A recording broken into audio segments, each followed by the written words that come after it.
हम सभी अपने जीवन में एक समस्या बार बार महसूस करते हैं। लोग हमें सही ढंग से समझ नहीं पाते। आप कुछ कहते हैं और सामने वाला उसका अलग ही अर्थ निकाल लेता है। कई बार तो ये भ्रम इतना बढ़ जाता है कि हमें लगता है कि हमारे चारों ओर मूर्ख लोग भरे हुए हैं। लेकिन क्या सचमुच ऐसा है? क्या वाकई सब लोग बेवकूफ हैं? या फिर समस्या कहीं और है?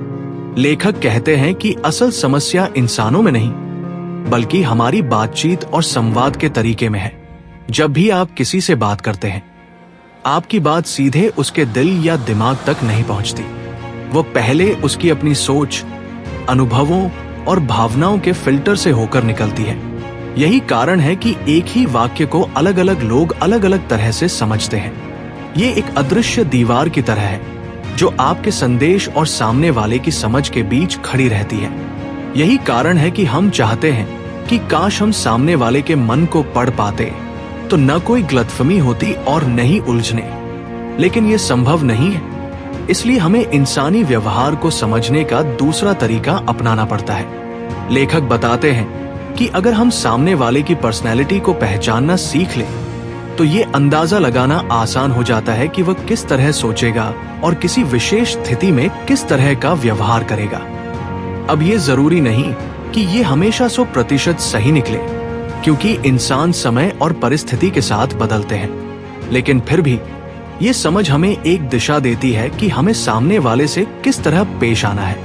इस किताब सराउंडेड बाय इडियट्स में लेखक ने पर्सनैलिटी को 4 अलग अलग रंगों में बांटा है: लाल, रेड, पीला, येलो, हरा, ग्रीन और नीला, ब्लू।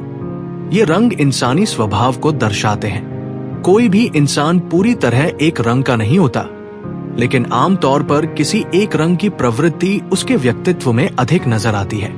यही प्रवृत्ति हमें ये समझने में मदद करती है कि हमें किस व्यक्ति के साथ किस तरह व्यवहार करना चाहिए। सबसे पहले बात करते हैं लाल रंग यानी रेड पर्सनैलिटी की। अगर आपके आसपास कोई ऐसा व्यक्ति है जो हमेशा ऊर्जावान रहता है, आगे बढ़ने की चाह रखता है और हर हाल में जीतना चाहता है, तो समझ लीजिए कि वह रेड पर्सनैलिटी का है।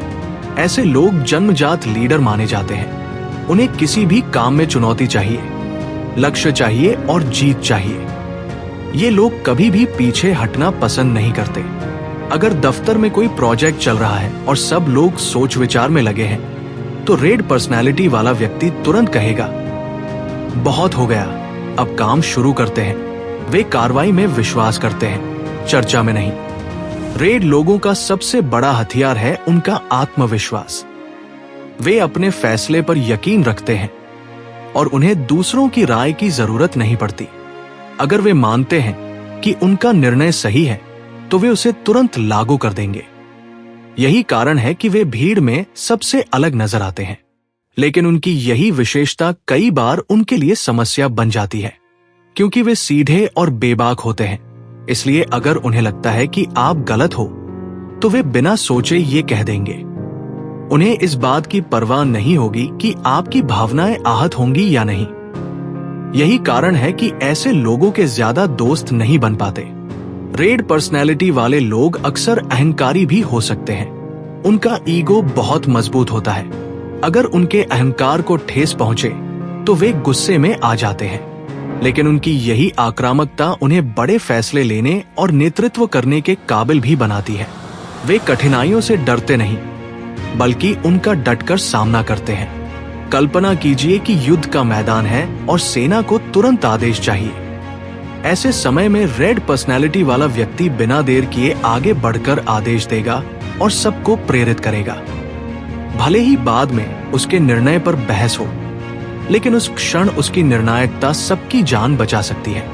रेड लोग जोखिम लेने से कभी नहीं डरते। वे सोचते नहीं, बल्कि करते हैं। लोग उन्हें कभी कभी मूर्ख समझ लेते हैं, क्योंकि वे बिना ज्यादा विचार किए किसी काम में कूद पड़ते हैं। लेकिन उनकी नजर में यही असली रोमांच है। वे कहते हैं, सोचते रहने में समय क्यों बर्बाद करें, काम करके देखते हैं। यही गुण उन्हें हर जगह अलग और सफल बनाता है। लेकिन साथ ही यही गुण कभी कभी उन्हें असफलता की ओर भी धकेल देता है। उनकी जिंदगी रोमांच और उपलब्धियों से भरी होती है, लेकिन साथ ही उतार चढ़ाव से भी। अब बात करते हैं पीले रंग यानी येलो पर्सनैलिटी की। अगर आप किसी ऐसे व्यक्ति को जानते हैं जो हर समय बातें करता रहता है, चुटकुले सुनाता है, कहानियां सुनाता है और माहौल को हल्का फुल्का बना देता है, तो समझ लीजिए कि वह येलो है। येलो लोग बेहद खुशमिजाज और रचनात्मक होते हैं। उन्हें नए आइडिया सोचने और लोगों के बीच खुशियां बांटने में मजा आता है। वे रिश्तों को बहुत महत्व देते हैं और चाहते हैं कि उनके आसपास हमेशा दोस्त बने रहें। अगर आप कभी अकेला महसूस करते हैं और किसी साथी की जरूरत होती है, तो येलो पर्सनैलिटी वाला व्यक्ति आपका मूड तुरंत अच्छा कर देगा। वे सलाह देने में माहिर होते हैं और उनके पास हमेशा कोई न कोई कहानी या मजाक होता है। टीम में ऐसे लोग माहौल को खुशनुमा बना देते हैं और सबको उत्साहित रखते हैं। अगर ऑफिस में गंभीर और तनावपूर्ण वातावरण हो, तो येलो व्यक्ति अपने हंसी मजाक से सबको हल्का कर देगा। लेकिन इनकी सबसे बड़ी कमी यह है कि ये काम से ज्यादा बातों में समय लगाते हैं। अगर आप उन्हें कोई काम सौंपते हैं, तो वे उस पर चर्चा ज्यादा करेंगे और काम देर से शुरू करेंगे। वे आसानी से बोर हो जाते हैं और जल्दी जल्दी काम बदलते रहते हैं। यही कारण है कि कई बार वे लंबे समय तक किसी एक काम में स्थिर नहीं रह पाते। येलो लोग अच्छे श्रोता नहीं होते। वे खुद तो बहुत बोलते हैं, लेकिन सामने वाले की बात ध्यान से नहीं सुनते। अगर किसी काम में धैर्य और सुनने की क्षमता चाहिए, तो उनसे उम्मीद मत रखिए।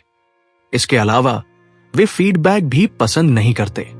अगर आप उन्हें कहें कि वे गलत हैं, तो उन्हें अच्छा नहीं लगेगा। वे हमेशा चाहते हैं कि लोग उन्हें पसंद करें और उनकी तारीफ करें। यही वजह है कि वे दूसरों की राय को बहुत महत्व देते हैं।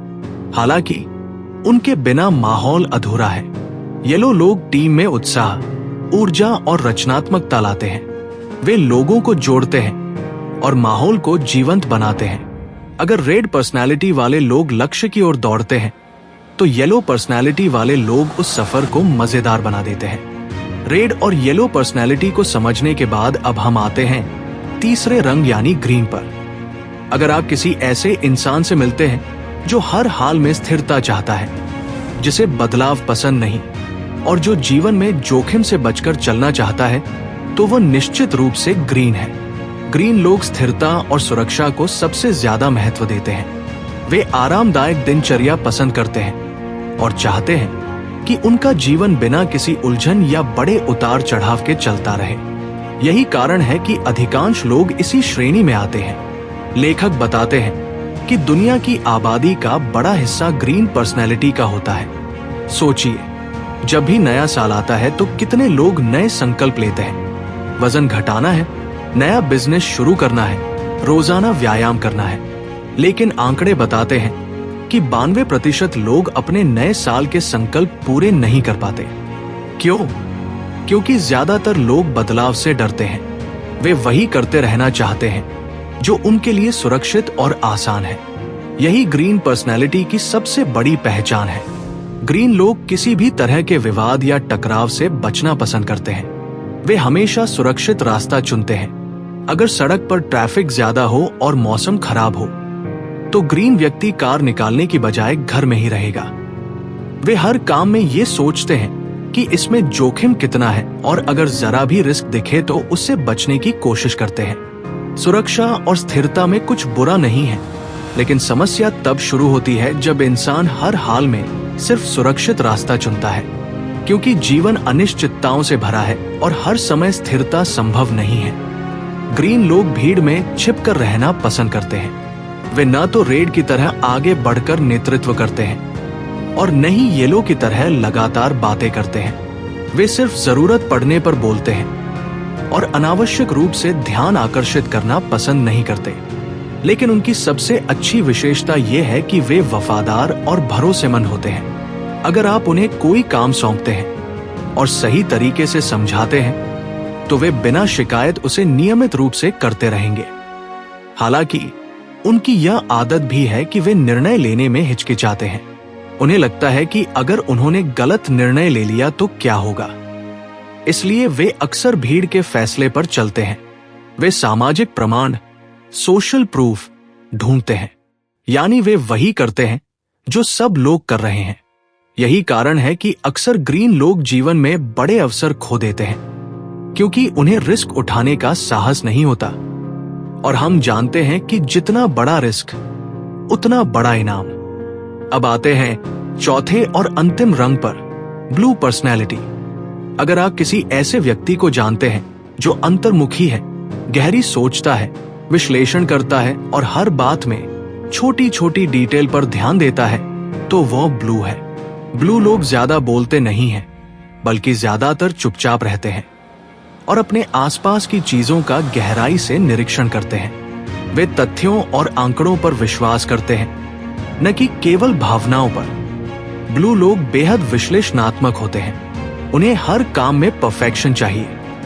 अगर कोई प्रोजेक्ट है तो रेड व्यक्ति तुरंत काम शुरू कर देगा, येलो व्यक्ति लंबी चर्चा करेगा, ग्रीन व्यक्ति सुरक्षित रास्ता ढूंढेगा, लेकिन ब्लू व्यक्ति पहले हर संभावित पहलू का गहराई से विश्लेषण करेगा। वह सुनिश्चित करेगा कि कोई भी कमी न रह जाए। यही कारण है कि विश्वविद्यालयों में जो छात्र सबसे ज्यादा नोट्स बनाते हैं, अतिरिक्त क्लास अटेंड करते हैं और छोटी छोटी डिटेल्स तक याद रखते हैं, वे अक्सर ब्लू पर्सनैलिटी वाले होते हैं। लेकिन उनकी यह आदत भी समस्या बन सकती है, क्योंकि वे परफेक्शन के पीछे इतने खो जाते हैं कि कभी कभी काम पूरा ही नहीं कर पाते। वे बार बार सुधार करने की कोशिश करते रहते हैं और आगे बढ़ने में देर कर देते हैं। टीम वर्क में ये आदत दूसरों के लिए परेशानी बन सकती है, क्योंकि कई बार हमें अच्छे से ज्यादा पर्याप्त पर संतोष करना पड़ता है ताकि काम समय पर पूरा हो सके। ब्लू लोग बहुत सामाजिक नहीं होते। उन्हें मजाक या हल्की फुल्की बातचीत में दिलचस्पी नहीं होती। वे गहरे मुद्दों पर बात करना पसंद करते हैं। वे रिश्तों से ज्यादा जानकारी और डेटा पर ध्यान देते हैं, लेकिन इसका यह मतलब नहीं कि वे रिश्तों को निभा नहीं सकते। बस उनकी प्राथमिकताएं अलग होती है। अब जरा सोचिए, अगर किसी टीम में चारों रंग मौजूद हो, रेड तुरंत कार्रवाई करना चाहता है, येलो बातचीत और रिश्ते बनाने में लगा है, ग्रीन सुरक्षित रास्ता ढूंढ रहा है और ब्लू गहराई से विश्लेषण कर रहा है। अगर ये सब अपनी अपनी दिशा में भागेंगे तो कभी एक साथ काम नहीं कर पाएंगे। लेकिन अगर हर कोई एक दूसरे के रंग को समझ ले और उसी के अनुसार अपने व्यवहार को ढाले, तो टीम बहुत मजबूत बन सकती है। यही लेखक का मुख्य संदेश है। कोई भी रंग परफेक्ट नहीं है। हर रंग की अपनी ताकत और अपनी कमजोरी है। रेड तेज और निर्णायक है, लेकिन कभी कभी अहंकारी और अधीर हो जाता है। येलो खुशमिजाज और रचनात्मक है, लेकिन अक्सर गैर गंभीर और लापरवाह हो जाता है। ग्रीन स्थिर और वफादार है, लेकिन रिस्क लेने से डरता है और निर्णय लेने में धीमा है। ब्लू गहराई से सोचने वाला और परफेक्शनिस्ट है, लेकिन कभी कभी इतना धीमा हो जाता है कि काम रुक जाता है। इसलिए लेखक कहते हैं कि हमें दूसरों को बदलने की बजाय खुद को बदलना सीखना चाहिए। हमें यह समझना चाहिए कि सामने वाला किस रंग का है और उसी के हिसाब से संवाद करना चाहिए। अगर सामने वाला रेड है तो सीधे मुद्दे पर आओ, घुमा फिरा कर बात मत करो। अगर वह येलो है तो बातचीत में ऊर्जा और उत्साह दिखाओ। अगर वह ग्रीन है तो उसे स्थिरता और भरोसा दो, और अगर वह ब्लू है तो तथ्यों और डिटेल्स के साथ बात करो।